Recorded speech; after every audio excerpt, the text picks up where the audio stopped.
አርእስተ ዜና የፌደራል መንግስት የትግራይ ህዝብ ዳግም ወደ እልቂት ሲገባ ዝም ብሎ ሊመለከት አይገባም ሲል ጊዜያዊ አስተዳደሩ አሳሰበ።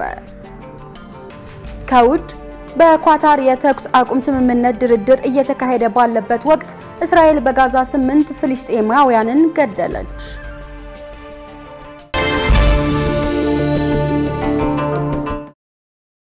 ሰላም ጤና ይስጥልኝ ተመልካቾቻችን ከኢሳት ነፃ የህዝብ ሚዲያ የሰዓቱ ዜናዎች ተጀምረዋል። ከዜናዎቹ ጋር እኔ ገነት ዘዘው አብራችሁ ቆይታ አደርጋለሁ። ለምልክት ቋንቋው ደግሞ ዳዊት ጎሳዬ አብሮናል። አሁን ደግሞ ወደ ቀዳሚ ዜና ተሻገርን። በኢትዮጵያና በሳውዲ አረቢያ መንግስታት በተደረሰ ስምምነት በስርና በአስቸጋሪ ሁኔታ ውስጥ ያሉ ዜጎች ወደ ሀገር ውስጥ መመለስ ጀመሩ። የውጭ ጉዳይ ሚኒስቴር በቀን ውስጥ በሚደረግ 3 በረራ ከ1000 በላይ ዜጎች ወደ ሀገር ለማምጣት እየተሰራ መሆኑን ገልጿል። በዛሬው ዕለት በልዩ በረራ ለመጡ ተመላሽ ዜጎችም በቦሌ አየር ማረፊያ አቀባበል ተደርጓል። ሰይፋለም ዝርዝር አለው። በህገወጥ ደላሎች ተታለው በተለያዩ ሀገራት በችግር ውስጥ የሚገኙ ዜጎች መንግስት ባደረገው ጥረት ወደ ሀገር እየተመለሱ ይገኛሉ። በመካከለኛው ምስራቅና በማይናማር በችግር ውስጥ የነበሩ ዜጎች በየጊዜው ወደ ሀገራቸው እየተመለሱ መሆኑን የውጭ ጉዳይ ሚኒስቴር ገልጿል። በዚህ መሰረት በኢትዮጵያና በሳውዲ አረቢያ መንግስታት በተደረሰ ስምምነት መሰረት በተለይ በሳውዲ በስርና በአስቸጋሪ ሁኔታ ውስጥ ያሉ ዜጎች ወደ ሀገር የመመለሱን ስራ መንግስት አጠናክሮ ይቀጥላል ተብሏል። በዚህም በልዩ በረራ በተጀመረው ዜጎችን የማስመለስ ስራ ዛሬ 1000 ዜጎች ወደ ሀገራቸው መመለሳቸውን የውጭ ጉዳይ ሚኒስቴር ቃል አቀባይ አምባሳደር ነብያት ጌታቸው ገልጿል። በርካታ ዜጎቻችን ከህጋዊ መኖሪያ ፈቃድ ውጪ ኖሩ የነበሩ ከሳውዲ አረቢያ እየተመለሱ ይገኛሉ። በዛሬው ዕለት የተመለሱት እንግዲህ አራተኛው ዙር ዛሬ ተጀምሯል። በየቀኑ 3 ፍላይት በሳምንት 9 ፍላይት 9 በረራዎች ኢትዮጵያን እየተመለሱ ነው። አሁን 350 ገብተዋል። ዛሬ ቀደም ሲል ወደ 6 ሰዓት ላይ 300 ገብተዋል።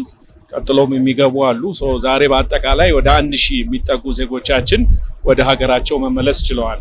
እንግዲህ ይሄ በዜጋ ተኮር ዲፕሎማሲ ዜጎች ከያሉበት ቦታ ችግሮች በሚያጋጥሟቸው ጊዜ ወደ ሀገራቸው የመመለስ መብታቸው ተጠብቆ ለማስመለስ የሚደረገው ጥረት አካል ነው። በሳምንት 9 በረራ በማድረግ ዜጎችን ለማስመለስ መታቀሩን የገለጹት አምባሳደሩ በዚህም ለሴቶችና ለህፃናት ቅድሚያ እንደሚሰጥ ተናግረዋል። ዜጎች በህገወጥ ሰዎች አዘዋዋሪዎች እየተታለሉ የተሻለ ስራ እድል አለ በሚል ያለበቂ መረጃ ያለበቂ ህጋዊ ከለላ ወደ እነዚህ አካባቢዎች ሲንቀሳቀሱ ደግሞ አሁን ቀደም ሲል ላነሳሁት አይነት ችግሮች እየተጋለጡ ራሳቸውንም ቤተሰቦቻቸውንም ችግር ላይ ይጥላሉ።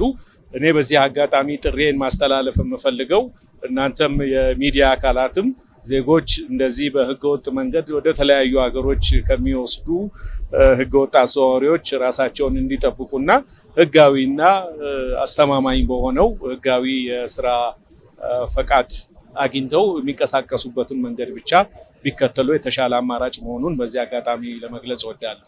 የአደጋ ስጋት አመራር ኮሚሽን ኮሚሽነር አምባሳደር ሽፈራው ተክለ ማርያም በበኩላቸው በተለያየ ጊዜ ለሚመጡ ዜጎች ኮሚሽኑ የሚያደርገው ድጋፍ ተጠናክሮ ይቀጥላል ብለዋል። መንግስት ባመቻቸው የህጋዊ አካሄድ እና ህጋዊ መንገድ የሚያስፈልገውን ቅድመ ዝግጅትም ይሁን ስልጠናዎችን አድርጎ ማሄድ እጅግ በጣም ያስፈልጋል። እንደዛ ካልሆነ በህገወጥ በሆነ መንገድ የሚደረግ የትኛውም እንቅስቃሴ መጨረሻው ምን ላይ እየተቋጨ እንደሆነ እያየን ነው። ምን ያክል በስነ ልቦና ምን ያክል በአካል በቤተሰብ ጭንቀትም በራሳቸው ጭንቀትም የሚያልፈውን ህይወት ከመምረጥ እዚሁ በአገር ቤት ውስጥ ያሉ ምቹ ሁኔታዎችን ማየት የውጭ ስምርት ደግሞ ሲያስፈልግ በህጋዊ መንገድ መከተልን ከማንኛቸውም ጊዜ በላይ የተማርነው ነው። ዜጎች በህገወጥ ደላሎች ተታለው ለችግር ከመውደቃቸው በፊት ህጋዊውን መንገድ ብቻ እንዲጠቀሙ ማሳሰቢያ ተሰጥቷል። የጤና ተቋማት ለጤና መድን ተጠቃሚዎች በሚፈለገው ልክ አገልግሎት እየሰጡ አይደለም ተባለ። ከኢትዮጵያ ጤና መድን አገልግሎት ጋር በውል የሚሰሩ የጤና ተቋማት በተገባው ውል ልክ መድኃኒት እያቀረቡ ባለመሆናቸው የመድኃኒት አገልግሎት ብቻ ከሚሰጡ ተቋማት ጋር ስምምነት ለማድረግ እየተሰራ መሆኑ ተገልጿል። መሳይ ገዛኸኝ ተጨማሪ አላት። የኢትዮጵያ ጤና መድን አገልግሎት መደበኛ ገቢ ለሌላቸው አርሶ አደር አርብቶ አደርና በአነስተኛ የኑሮ ደረጃ ላይ የሚገኙ የማህበረሰብ ክፍሎችን ተጠቃሚ ለማድረግ ታልሞ በአዋጅ የተቋቋመ መሆኑ ይታወቃል። አገልግሎቱ ተደራሽ ባልሆነበት አካባቢዎች ላይ ህብረተሰቡ የጤና መድን ተጠቃሚ እንዲሆን ከማድረግ አኳያ የተሰራው ስራ እንዲሁም ለተጠቃሚው በጤና ተቋማት ያለው የአገልግሎት አሰጣጥ ምን ይመስላል ሲል ኢሳት የኢትዮጵያ ጤና መድን አገልግሎትን ጠይቋል። የተቋሙ የአገልግሎት ሰጪዎች ጉዳይና ጥረት ማረጋገጥ መሪ ስራ አስፈጻሚ ፈለጉሽ ብርሃኔ በመላሻቸው የጤና ተቋማት ለጤና መድን ተጠቃሚዎች በሚፈለገው ልክ አገልግሎት እየሰጡ አለመሆኑን ጠቅሰው ይህን ችግር ለመቅረፍ የመድኃኒት አገልግሎት ከሚሰጡ ተቋማት ጋር እየተሰራ መሆኑን ገልጸዋል። የመድኃኒት አገልግሎትን በተሟላ መልክ እንዲያገኙ ነው ውል የሚታሰረው። ነገር ግን በታሰረው ውል ልክ አይደለም መድኃኒቱ እየቀረበ ያለው። ልክ አባላት እንደሚያነሱት ችግሩን እኛም እናውቀዋለን ማለት የተሟላ አገልግሎት እንዲሰጥ የገባንለት ተቋም የተሟላ አገልግሎት እየሰጠልን ባለመሆኑ የመጀመሪያው እንግዲህ መሆን ያለበት ጤና ተቋሙ አገልግሎቱ ሙሉ ማድረግ ነው በውሉ መሰረት የሚጠበቅበት። ነገር ግን እሱ በማይሆንበት ወቅት ለምን አገልግሎቱ ሙሉ አላደረገም ብቻ ብለን ሳይሆን ሌሎች አማራጮችም እንደ ጤና መድን እየተፈለጉ እየተሰሩ ነው ያሉት። የመድኃኒት አገልግሎትን ብቻ የሚሰጡ ተቋማት አሉ።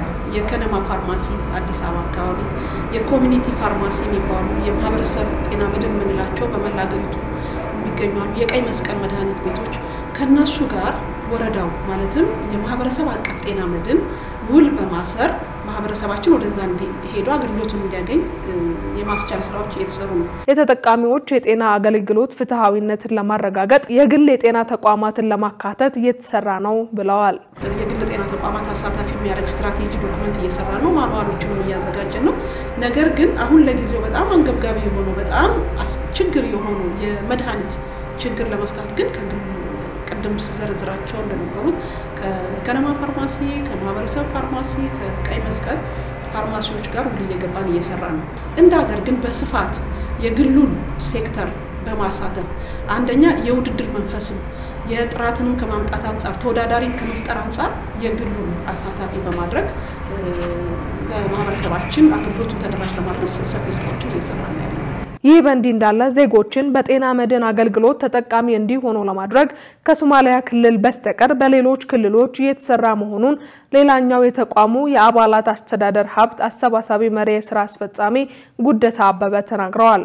በተጨማሪም በቀሪ ክልሎችና የጸጥታ ችግር ባለባቸው አካባቢዎች የተቋረጡ አገልግሎቶች እንደገና ለማስጀመር ጥረት እየተደረገ መሆኑንም አንስተዋል። እንግዲህ የማህበረሰብ አቀፍ ጤና መድን እንደስያሜው መላውን ህዝብ ያቀፈ በተለይ ኢመደበኛ ባሉት ኢኮኖሚ ያሉ ዜጎችን ያቀፈ የጤና መድን ስርዓት ነው። በስፋት እየሰራን ያለነው በሁሉም ክልሎችና ከተማ አስተዳደር። በአሁኑ ጊዜ ግን ሁሉም ተግባራዊ እየተደረገ ነው። የተወሰነ በሶማሊያ አካባቢ የተወሰነ የሚቀረን አለ። በተለይ አማራ ክልል ሙሉ በሙሉ፣ ኦሮሚያ ክልል ሙሉ በሙሉ፣ አራቱም ክልሎች በተለይ የደቡብ ኢትዮጵያ፣ ደቡብ ምዕራብ ኢትዮጵያ፣ ሲዳማ እና ማዕከላዊ ኢትዮጵያ ሐረር፣ ድሬዳዋ፣ አዲስ አበባን ጨምሮ በብዙ ክልሎች ሙሉ በሙሉ ተግባራዊ እየተደረገ ነው። ማህበረሰቡ የአገልግሎቱ ተጠቃሚ እንዲሆን የሚደረገው ጥረት ተጠናክሮ ይቀጥላል ብለዋል። የፌደራል መንግስት የትግራይ ህዝብ ዳግም ወደ እልቂት ሲገባ ዝም ብሎ ሊመለከት አይገባም ሲል ጊዜያዊ አስተዳደሩ አሳሰበ። የትግራይ ክልል ጊዜያዊ አስተዳደር የፌደራል መንግስት አስፈላጊውን እርዳታ እንዲያደርግም ጠይቋል። የትግራይ ጊዜያዊ አስተዳደር ፕሬዝዳንት ጌታቸው ረዳ በትግራይ ውስጥ ወታደራዊ መኮንኖች ክልሉን ወደ ማይገመት ችግር ውስጥ እየከተቱት እንደሆነ ገልጸዋል። ፕሬዝዳንቱ እንዳሉት በአሁኑ ወቅት የወታደራዊ መኮንኖችን የጉልበት እርምጃ የተቃወሙ ወጣቶች የበዛ እንግልት ይደርስባቸዋል፣ በዘፈቀደ ተኩስ ይከፈትባቸዋልም ብለዋል። በዚሁ የጅምላ ተኩስ በርካታ የአዲጎደምና የመቀሌ ወጣቶች ጉዳት ደርሶባቸዋል ተብሏል። የዚህ ወታደራዊ እርምጃ ዓላማም የትግራይ ህዝብ የሰላም ትልምና የፕሪቶሪያውን የሰላም ስምምነት መና ማስቀረት ነው ብለዋል ጌታቸው ረዳ። ህዝቡንም ወደ ሌላ ያልተፈለገ ጦርነት መንዳት የወታደራዊ መኮንኖች ፍላጎት ነው ብለዋል። ለውስን የአንጃ አባላት ፍላጎት የሚፈጸምን መሰል የጉልበት እርምጃ ልናወግዝ ይገባል ሲሉም በኤክስ ገጻቸው አስፍረዋል። በሌላ በኩል በደብረጽዮን ገብረ ሚካኤል የሚመራው የህዋት ቡድን ጊዜያዊ አስተዳደሩ ጊዜ ያለፈበት ነው በሚል የራሱን እርምጃ እየወሰደ እንደሚገኝ አስታውቋል። በኤሌክትሪክ መሰረተ ልማት ላይ በተፈጸመ ስርቆት ከ24 ሚሊዮን ብር በላይ ኪሳራ ደረሰ። በኢትዮጵያ ኤሌክትሪክ አገልግሎት በመቀሌና በሽሬ ሪጅን በተፈጸመ የኤሌክትሪክ መሰረተ ልማት ስርቆት ከ24 ሚሊዮን ብር በላይ ጉዳት ደርሷል ተብሏል። ባለፉት 7 ወራት በመቀሌ ከተማና ዙሪያው በፍሬወይኒ፣ ቀለምኒ፣ አድግራት፣ ዕዳጋ ሐሙስ ለአየር መንገድ፣ ለውሃ እንዲሁም ለቴሌ አገልግሎት ይሰጡ የነበሩ 4 ባለ 100 ኬቪኤ፣ 3 ባለ 200 ኬቪኤ እና 2 ባለ 315 ኬቪኤ ትራንስፈርመሮች ላይ ስርቆት ተፈጽሟል። በአዲ ጉዶም የ3000 ሜትር የኤሌክትሪክ ኬብል ስርቆት፣ በሰምረ በ2 ኮንክሪት ምሰሶ ላይ የደረሰ ጉዳት በአካባቢው ለ3 ወራት ኃይል እንዲቋረጥ ምክንያት ሆኗል ተብሏል።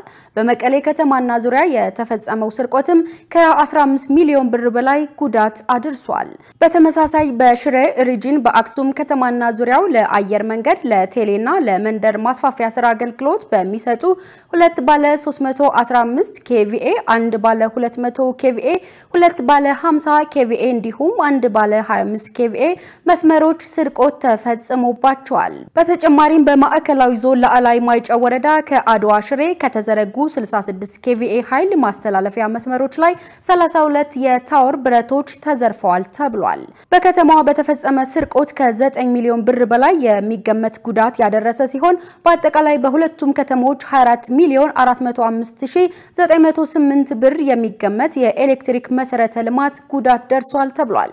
የወንጀሉን ፈጻሚዎች ለሕግ ለማቅረብ ከፍተኛ ክትትል እየተደረገ ሲሆን በህዝብ አገልግሎት ሰጪ ተቋማት ላይ በተደጋጋሚ እየተፈጸመ ያለውን ስርቆት ለመከላከል ከተቋሙ ጥረት ባሻገር የሚመለከታቸው አካላት ጥበቃ ሊያደርጉ እንደሚገባ ከተቋሙ የተገኘው መረጃ ያመለክታል።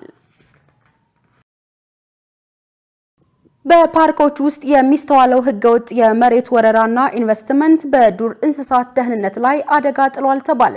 በተያያዘም የዋሊያ አይቤክስ ዝርያ በህገወጥ አደን ምክንያት የመጥፋት አደጋ እንደተጋረጠበት የኢትዮጵያ ዱር እንስሳት ጥበቃ ባለስልጣን አስታውቋል።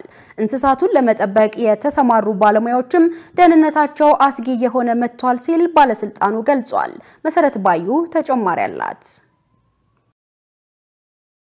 ኢትዮጵያ የበርካታ ቅርስና ባህል ባለቤት ከመሆኗን ባለፈ በተለያዩ ክልሎች የሚገኙ ፓርኮችና የዱር እንስሳት በዓለም አቀፍ ደረጃ ለጉብኝት ተመራጭ ያደርጋታል። እነዚህ ፓርኮች ለቱሪስት መስህብ በመሆን ገቢ በማስገኘት ረገድ ሚናቸው የጎላ ነው። ከቅርብ ጊዜያት ወዲህ ግን በእነዚህ ፓርኮች ውስጥ የእሳት አደጋ እየተከሰተ ይገኛል። ኢሳት እነዚህ ፓርኮች ካላቸው ፋይዳ አንጻር ደህንነታቸውን ለምን ማስጠበቅ አልተቻለም ሲል የኢትዮጵያ ዱር እንስሳት ጥበቃ ባለስልጣንን ጠይቋል። በኢትዮጵያ ዱር እንስሳት ጥበቃ ባለስልጣን የዱር እንስሳት ምርምርና ልማት መሪ ስራ አስፈጻሚ ዶክተር ፈቀደ ረጋሳ በሰጡት ምላሽ በፓርኮቹ ውስጥ በሚከሰት የሰው ሰራሽና የተፈጥሮ አደጋ ምክንያት ጉዳት ሊደርስ ይችላል ብለዋል። ከቅርብ ጊዜያት ወዲህ በፓርኮቹ ውስጥ በሚስተዋለው ህገወጥ የመሬት ወረራ፣ ህገወጥ እርሻ እንዲሁም ህገወጥ ኢንቨስትመንት በፓርኮቹና በዱር እንስሳት ደህንነት ላይ አደጋ ደቅኗል ሲሉ ተናግረዋል። መንግስት ፓርኮቹን ለመጠበቅና ለማስተዳደር ለባለስልጣኑ ኃላፊነት ቢሰጠውም ራሱ መንግስት ለኢንቨስተሮች የኢንቨስትመንት ፍቃድ እየሰጠ ነው ሲሉ ዋና ስራ አስፈጻሚው ይናገራሉ።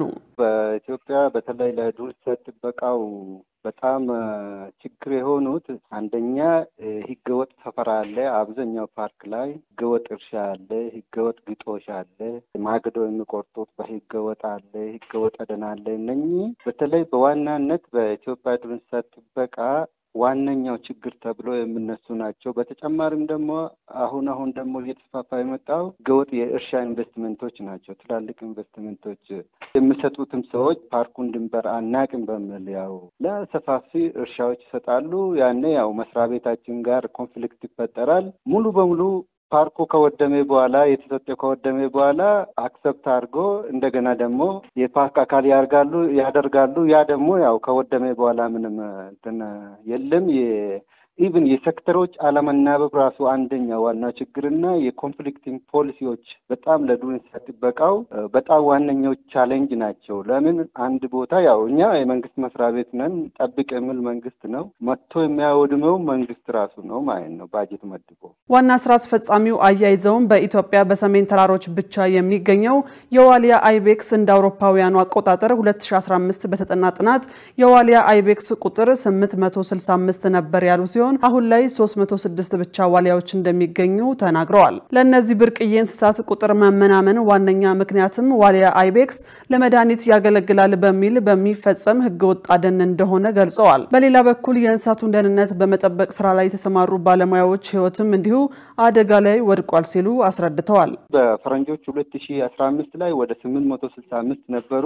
አሁን ቅርብ ጊዜ ባደረግነው በ2024 ደግሞ ወደ 306 ወርደዋል ማለት ነው። ይሄንን ምንድነው እንደዚህ ያደረገ የሚለውን መስሪያ ቤታችን ከሌሎች ለጋሽ ድርጅቶች ጋር ሆኖ ጥናት ሰርቶ ነበር። ገበሬዎችን ኢንተርቪው አድርጎ እዛ ያሉትን መስተዳድሮች ኢንተርቪው አድርጎ ያሉት 2/3 ሰዎች ያሉት ይሄንን የዋሊያ ቁጥር መቀነስ ዋነኛው ህገወጥ አደን በተለይ በጠመንጃና በወጥመድ ለምንድነው ይሄ ደግሞ ለምግብና ለመድኃኒትነት ብሎ ስለሚገደል ነው የሚል ነው የተሰጠው ማለት ነው። በፊት ሰሜን ላይ አደን የሚባል አይታወቅም። ያው አሁን ግን ህገወጥ ድርጊቶቹ በጣም የተስፋፉ ሰክሪቱ የኮቪዱ አንድ ላይ ተደምሮ መሬት ላይ የክትትሉ በጣም አንሷል ማለት ነው። ፓርክ ውስጥ ሄዶ የኛ ሰራተኞች እንደ ልብ መስራት ስለማይችሉ ህገወጡ በተለይ አደኑ በጣም ጨምሮ አሁን ዋሊያ ያለበት ሁኔታ በጣም አስጊ ነው። በአሁኑ ወቅት በመጠን የተመናመኑትን የዱር እንስሳት ቁጥር ለማብዛት የዝርያ ተኮር ስራ እየተሰራ እንደሚገኝ የኢትዮጵያ ዱር እንስሳት ጥበቃ ባለስልጣን አስታውቋል። በጋምቤላ ክልል በሴቶች ላይ የሚደርሰውን ጥቃት ለመከላከል እየተሰራ ቢሆንም ችግሩ አሁንም አልተቀረፈም ተባለ።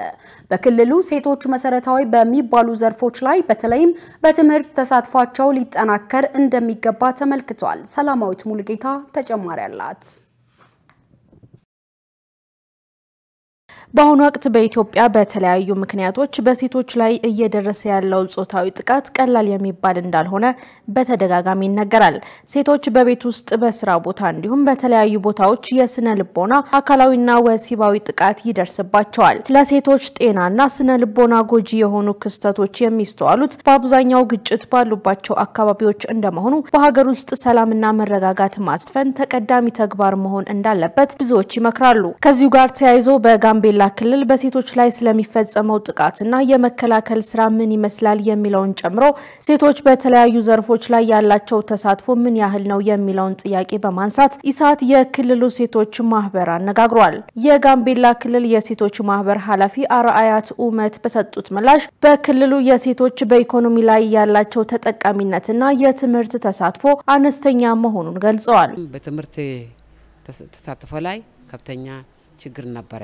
ምክንያቱም በባህላችን አብዛኛው ቀደም ብሎ ወደ ትምህርት የሚላከው ወንዶች ናቸውና ከኛ ጊዜ ጀምሮ በጣም ከፍተኛ ችግር ነበረ። ትንሽ ከኛ ኋላ የተወለዱ ሴቶች ናቸው ወደ ትምህርት ገበታ ላይ በተቻለ መጠን የተማሩ ያሉትን። ያ ነገር ችግር ፈጥሯል። ባህሉ ነው ችግር እንደዚህ ያደረገው። ምክንያቱም አብዛኛው ጊዜ በእኛ ልጅነታችን ሴቶች መግባት ባይፈልጉ እንኳን ወንድሙ መግባት ከፈለገው ወደደም ጠላ በጋብቻ ላይ ግዴታ አለባት። ጥሎሽ ማግኘት ስለሚኖርባቸው አብዛኛው ቢል የሚባል ጋብቻው ሴቶቹ ወደዛ ጋብቻ ላይ ይመሩታል ሳይወዱ። ኃላፊው አክለውም በክልሉ በተለይም በሴቶች ላይ የሚከሰተው ጾታዊ ጥቃትና ጎጂ ልማዳዊ ድርጊት አሁንም አለመቀረፉ አብራርተዋል። እንዲሁም ጥቃት ለደረሰባቸው ሴቶች የሚሰጠው የፍርድ ውሳኔ አግባብነት የሌለውና የሴቷን መብት የሚጥስ ስለመሆኑ አስረድተዋል። አሁን በጋምቤላ ክልል ላይ ከፍተኛ ጥቃት አለ ማለት ይችላል። ምክንያቱም በፍርድ ቤት ብንራሱ አብዛኛው ጊዜ ወሰንላቸው ወንዶች ናቸው የሚወሰነው። ምክንያቱም ዳኛ ጋር ብትሰጂ አብዛኛው ጊዜ ዳኛ ፍርድ ቤት የሚገኘው ወንዶች ናቸው። የሴት ችግር መርዳት ሳይችሉ አይደለም ያቃሉ። ምክንያቱም በቃ ከኔ ጋር ያላቸው ግንኙነት ከፍተኛ አለ። ምክንያቱም ሴቷን ጥፋቷ ባይሆን እንደም በተለይ በጋብቻ ግለ በፍቺ ጊዜ አብዛኛው ጊዜ የሚወሰን ለወንዶች ናቸው። ያለው ንብረቱም የቤት ባለ ቤቱም የሚወጣው አብዛኛው ጊዜ ሴቶች ናቸው። ከቤት የሚወጡት ሴቶች ይወጣሉ፣ ወንዶቹ ቤት ይቀራሉ። እንደገና ሌላ ጋብቻ ይፈጽማል። ሌላው ቢፈልግም የኑ ያወጣው እንደገና ሶስተኛ ሴት ያገባል።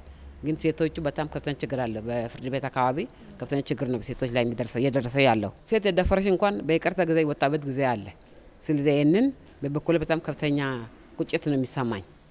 በክልሉ እስካሁንም ድረስ የሚታየውን የሴቶችን በኢኮኖሚ በማህበራዊና በፖለቲካው ዘርፍ ላይ ያላቸው የተሳትፎ ውስንነት ለመቅረፍ ከባለድርሻ አካላት ጋር እየተሰራ ቢሆንም አሁንም በተፈለገው ልክ ችግሩን መቅረፍ እንዳልተቻለ አስታውቀዋል።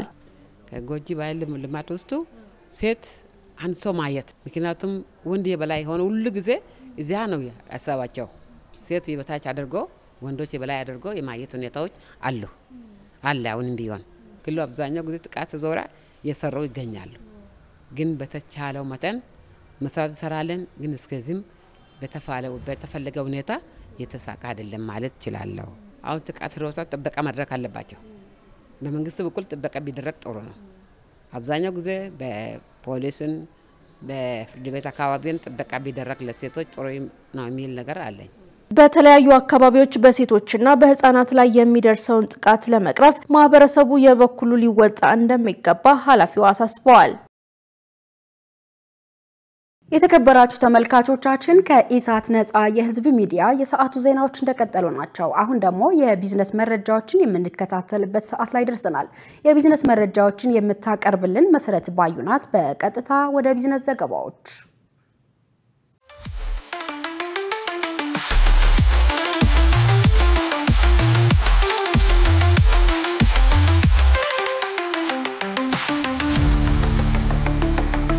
ውድ ተመልካቾቻችን ከኢሳት ነፃ የህዝብ ሚዲያ ለሰዓቱ የያዝናቸው የቢዝነስ ዘገባዎች ይዘን ቀርበናል።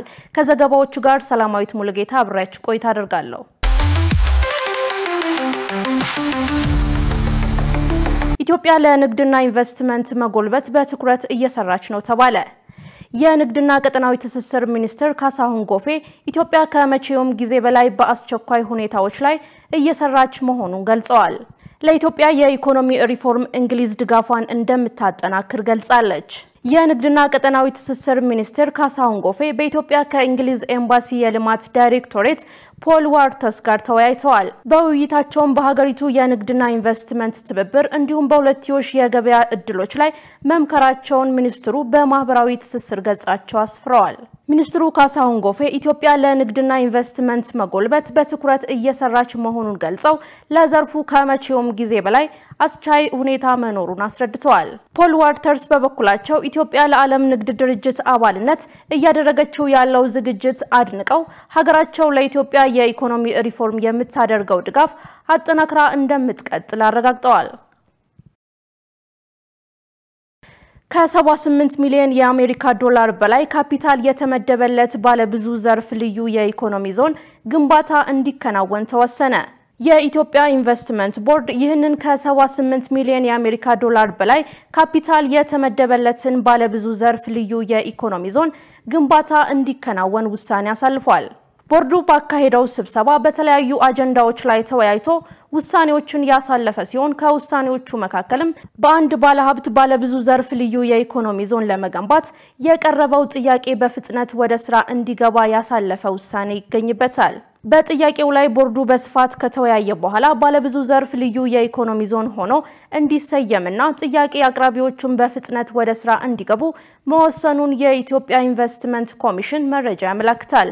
ቦርዱ በተጨማሪም የልዩ ኢኮኖሚ ዞን አሰያየም የመሬት አመዳደብና አጠቃቀም መመሪያን ጨምሮ በቀረቡለት ሌሎች ጉዳዮች ላይ በመወያየት ውሳኔ መስጠቱን ታውቋል።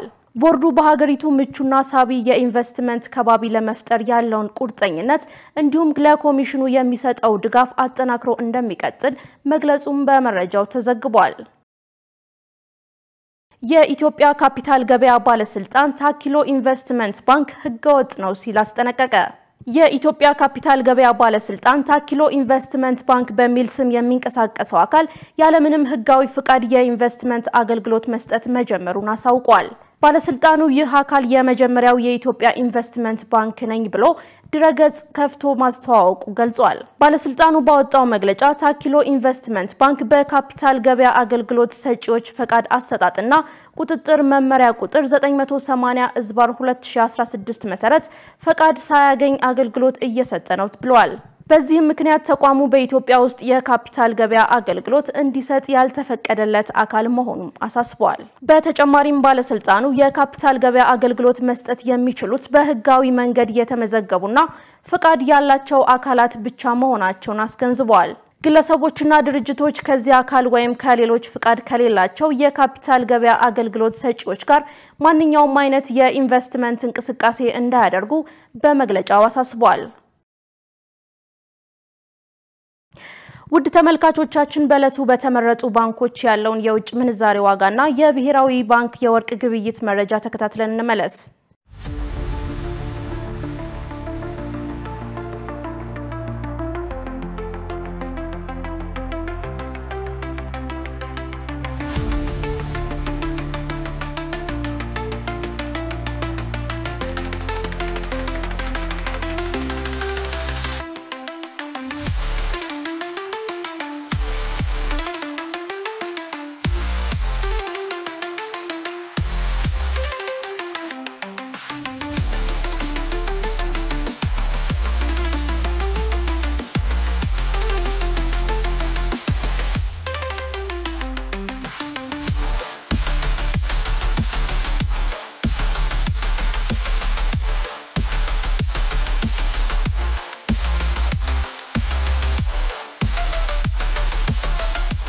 ውድ ተመልካቾቻችን ከኢሳት ነፃ የህዝብ ሚዲያ ለዕለቱ የያዝናቸው የቢዝነስ ዘገባዎች በዚሁ ተጠናቀዋል። አሁን ደግሞ ወደ ዋናው ዜና እንመለስ።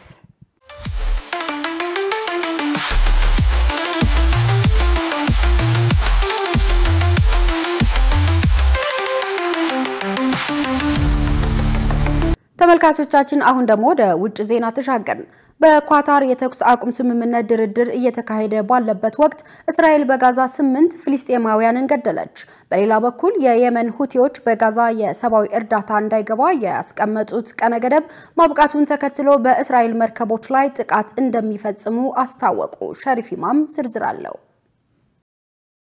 ሐማስ ከእስራኤል ጋር አዲስ ድርድር መጀመሩን አስታወቀ። የአሜሪካው ልዩ መልእክተኛ ስቲቭ ዊትኮፍ በድርድሩ ላይ ለመሳተፍ ኳታር ገብተዋል። እስራኤል በጋዛ በፈጸመችው ጥቃት ሕፃን ልጅን ጨምሮ 8 ሰዎች ገላለች። የአሜሪካ ልዩ መልእክተኛ ስቲቭ ዊትኮፍ ትናንት ማምሻውን ኳታር ማግባታቸው ታውቋል። እኚህ ሰው ላይ ሐማስና እስራኤል እየተነጋገሩ ባሉበት ጉዳይ መቋጫ ያበጃሉ ተብሎ ይጠበቃል። በእስራኤል በኩል የተኩስ አቁሙ ስምምነት የመጀመሪያ ምዕራፍ ለ60 ቀናት እንዲራዘምና በህይወት ያሉ 10 ታጋቾች እንዲለቀቁ ይፈልጋል። ሐማስ በበኩሉ በጋዛ የተኩስ አቁም ስምምነት ላይ በግልጽ እንደሰፈረው የስምምነቱ ሁለተኛ ምዕራፍ እንዲጀመር ፍላጎቱ ነው። የተኩስ አቁሙ ስምምነት ሁለተኛ ምዕራፍ መጀመር ለጠቅላይ ሚኒስትር ኔታንያሁ ትልቅ የፖለቲካ ኪሳራ ተደርጎ ይወሰዳል። ምክንያቱ ደግሞ የቀኝ አክራሪው የካቢኔ አባላት ቀደም ብለው ለኔታንያሁ እንደነገሯቸው ሁለተኛ ምዕራፍ ከተጀመረ ከጥምር መንግስቱ እንደሚወጡ አስጠንቀዋል። ይህ ነው የእስራኤሉ ጠቅላይ ሚኒስትር ያለባቸው ጫና፣ በስልጣን የመቆየት ወይም ያለ መቆየት ጥያቄ። የአሜሪካኖች ከላይ ታች ማለትና ለማደራደር መውጣት መውረድ ይህን ክፍተት ለመሙላት ይመስላል። የኳታር ውይይት በዝግ የሚደረግ በመሆኑ መረጃዎችን እንደ ልብ ማግኘት አስቸጋሪ ነው። በሌላ በኩል ሁቲዎቹ በጋዛ እርዳታ እንዳይገባ መከልከሉን ተከትሎ በእስራኤል መርከቦች ላይ ያደርጉት የነበረው ጥቃት እንደገና እንደሚቀጥሉ አስታውቀዋል።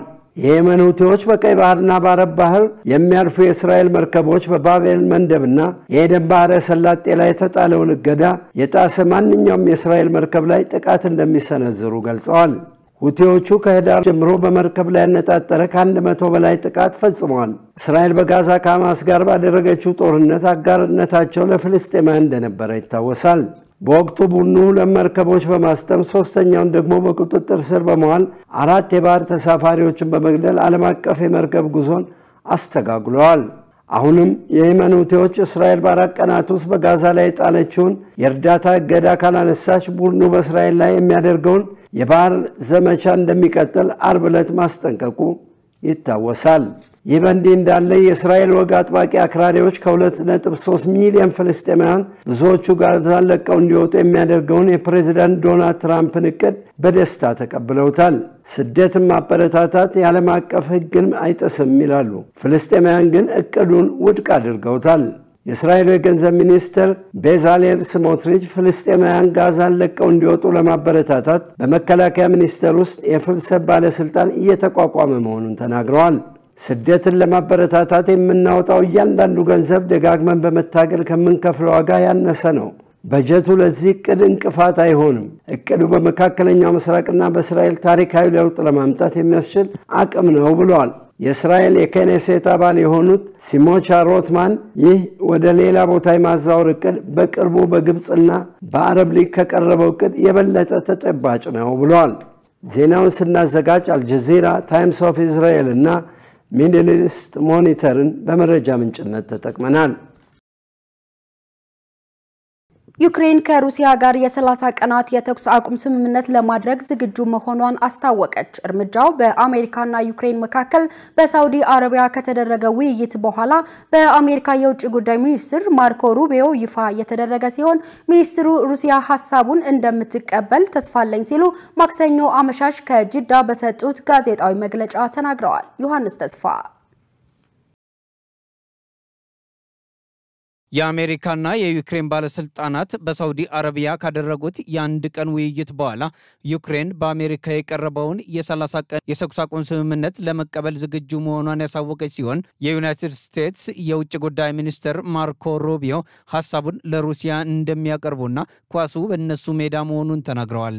የዩክሬኑ ፕሬዝዳንት ቮሎዲሚር ዜሌንስኪ አሁን ሩሲያ በአዎንታዊ ሐሳብ እንድትስማማ ማሳመኑ የአሜሪካ ኃላፊነት ነው ያሉ ሲሆን የማክሰኞው የጅዳ ውይይት በዜሌንስኪና በዶናልድ ትራምፕ መካከል በጽህፈት ቤታቸው ኦቫል ኦፊስ ከተፈጠረው ያልተለመደ ግጭት በኋላ በሁለቱ ሀገራት መካከል የተካሄደ የመጀመሪያው ይፋዊ ውይይት ነው። ሁለቱ ሀገራት ባወጡት የጋራ መግለጫ አሜሪካ ከዚህ ቀደም ታይቶ በማይታወቅ ሁኔታ በዋሽንግተን ከተካሄደው ፍጥጫ በኋላ ያቋረጠችውን የደህንነት መረጃዎች ልውውጥና ወታደራዊ ድጋፍ ማድረግ እንደምትጀምር ተናግራለች። የዩናይትድ ስቴትስና የዩክሬን የጋራ መግለጫ እንደሚያስረዳው ሁለቱም ልኡካን ተደራዳሪ ቡድኖቻቸውን ለመሰየም ተስማምተው ወዲያውኑ የዩክሬንን ዘላቂ ደህንነትን የሚያረጋግጥ ሰላም ለማስፈን ድርድር እንደሚጀምሩ ይጠቁማል። የዩናይትድ ስቴትስ የውጭ ጉዳይ ሚኒስትር ሩሲያ ሐሳቡን እንደምትቀበል ተስፋ አለኝ ሲሉ ማክሰኞ አመሻሽ ከጅዳ በለቀቁት ጋዜጣዊ መግለጫ ተናግረዋል። ዩክሬን ተኩስ ለማቆምና ለመነጋገር ዝግጁ ነች ያሉት ሩቢዮ ሩሲያ ሐሳቡን ውድቅ ካደረገች በሚያሳዝን ሁኔታ ሰላም ለማምጣት እንቅፋት የሆነው ማን እንደሆነ እናውቃለን በማለት ተስፋቸውን ተናግረዋል።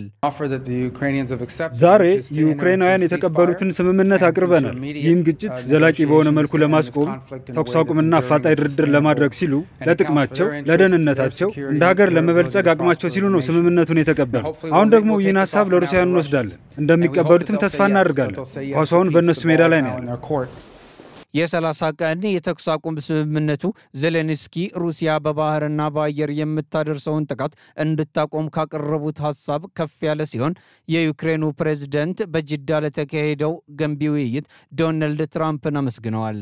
ዜሌንስኪ በቪዲዮ በለቀቁት መግለጫ ሩሲያ ጦርነቱን ለማስቆም ወይም ጦርነቱን ለመቀጠል ፈቃደኝነቷን ማሳየት አለባት ብለው ጊዜው ትክክለኛውን እውነት የምናውቅበት ነው ሲሉ አክለዋል። ዛሬ በዚህ ውይይት ላይ ከአሜሪካውያን ወገን የቀረበው ሐሳብ የመጀመሪያውን እርምጃ ወዲያውኑ እንድንወስድና ለ30 ቀናት ሙሉ በሙሉ የተኩስ አቁም ለማድረግ እንዲሞከር የሚል ነበር። ሚሳኤሎችን፣ ድሮኖችን እና ቦምቦችን ብቻ ሳይሆን በጥቁር ባህር ውስጥ ብቻ ያልተገደበ በጠቅላላ የውጊያ መስመር ጭምር የሚተገበር ይሆናል።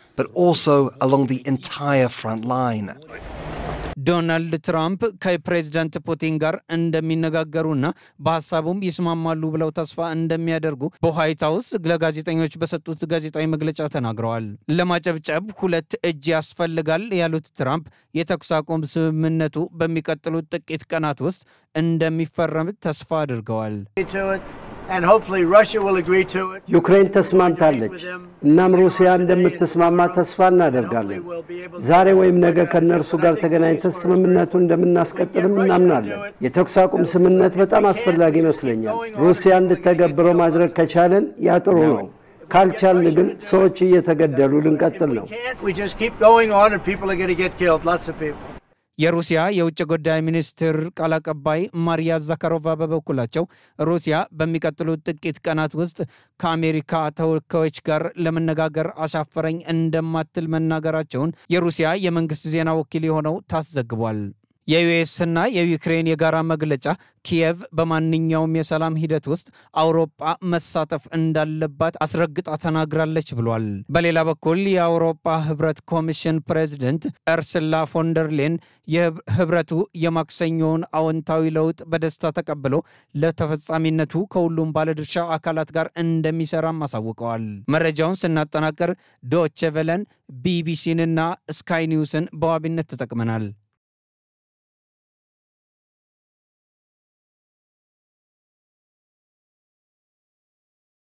ተመልካቾቻችን እየተከታተላችሁት ያላችሁት ከኢሳት ነፃ የህዝብ ሚዲያ የሰዓቱን ዜናዎች ነው። አሁን ደግሞ የስፖርት መረጃዎችን የምናቀርብበት ሰዓት ላይ ደርሰናል። የስፖርት መረጃዎችን የሚያቀርብልን ሙልቀን ሰለሞን ነው። በቀጥታ ወደ ስፖርት ዘገባዎች። ለጥንነት ለምት ለወዳጅነት ሰላም ጤና ይስጥልን ተመልካቾቻችን ከኢሳት ነፃ የህዝብ ሚዲያ አጫጭር ስፖርታዊ መረጃዎች ጋር ሙልቀን ሰለሞን ነኝ። የኢትዮጵያ ሴቶች ፕሪሚየር ሊግ 15ኛ ሳምንት ጨዋታዎች ከነገ ጀምሮ ይካሄዳሉ። የኢትዮጵያ ሴቶች ፕሪሚየር ሊግ 15ኛ ሳምንት ጨዋታዎች ነገ ሐሙስ ከረፋዱ 4 ሰዓት ላይ ባህር ዳር ከተማ ከአርባ ምንጭ ከተማ በሚያደርጉት ጨዋታ ይጀምርና ቅዳሜ ከቀኑ 10 ሰዓት ላይ ሲዳማ ቡና ከልደታ ክፍለ ከተማ ጋር በሚያደርጉት ጨዋታ ይጠናቀቃል። በ14 ሳምንታት የሊጉ ጉዞ የአምናው የሊጉ አሸናፊ የኢትዮጵያ ንግድ ባንክ በ38 ነጥብ ሊጉን ሲመራ ሐዋሳ ከተማና ሲዳማ ቡና በኩል 26 ነጥብ በጎል ክፍያ ተበላልጠው ሁለተኛና ሶስተኛ ደረጃ ላይ ተቀምጠዋል። ሀምበርቾ ደግሞ ካደረጋቸው 14 ጨዋታዎች በ13ቱ ተሸንፎ አንዱን ብቻቻ በመውጣት በአንድ ነጥብ በመጨረሻው 14ኛ ደረጃ ላይ ተቀምጧል። ኮከብ ግባግቢነቱን የኢትዮጵያ ንግድ ባንክ ሴናፍ አቁማ በ15 ጎሎች ስትመራ የኢትዮጵያ ኤሌክትሪኳ ማሌት ምትኩ በ6 ጎሎች ሴናፍን ትከተላለች። ፓትሪስ ሞሴፔ በድጋሚ ተመረጡ። የአፍሪካ እግር ኳስ ኮንፌዴሬሽን ካፍ ጠቅላላ ጉባኤውን በዛሬው ዕለት በግብጽ ካይሮ አካሂዷል። ካፍ በጠቅላላ ጉባኤው የአህጉሪቱን እግር ኳስ በቀጣይ 4 ዓመታት በበላይነት የሚመራ ፕሬዚዳንት መርጦ ሾሟል። በዚህም ደቡብ አፍሪካው የወቅቱ የካፍ ፕሬዚዳንት ዶክተር ፓትሪስ ሞሴፔ በድጋሚ የካፍ ፕሬዚዳንት በመሆን በአብላጫ ድምፅ ተመርጠዋል። ይህንንም ተከትሎ ዶክተር ፓትሪስ ካፍን እስከ 2029 በፕሬዚዳንትነት ይመራሉ። በ2024 $2.7 ቢሊዮን ሀብት በመያዝ የአፍሪካ 9ኛው ሀብታም ሰው የተባሉት ቢሊዮነር ከ2021 ጀምሮ ካፍን በፕሬዚዳንትነት እያገለገሉ ይገኛሉ። ማንቸስተር ዩናይትድ አዲስ ስቴዲየም ለመገንባት የመጨረሻ ውሳኔ ላይ መድረሱን አስታወቀ። ዩናይትዶች 100 ሺህ ተመልካች የሚይዝ አዲስና ግዙፍ ስቴዲየም ለመገንባት መዘጋጀታቸውን ይፋ አድርገዋል። የስቴዲየሙ ግንባታ የ5 ዓመት ጊዜ ሊወስድ እንደሚችል የተገለጸ ሲሆን ለግንባታው እስከ 2.4 ቢሊዮን ዩሮ እንደሚያስፈልግ ተነግሯል። በኦልድ ትራፎርድ ስቴዲየም አቅራቢያ ይገነባል የተባለው አዲሱ ስቴዲየም በዓለም ግዙፉ ስቴዲየም ይሆናል ተብሎ እንደሚጠበቅ ተዘግቧል።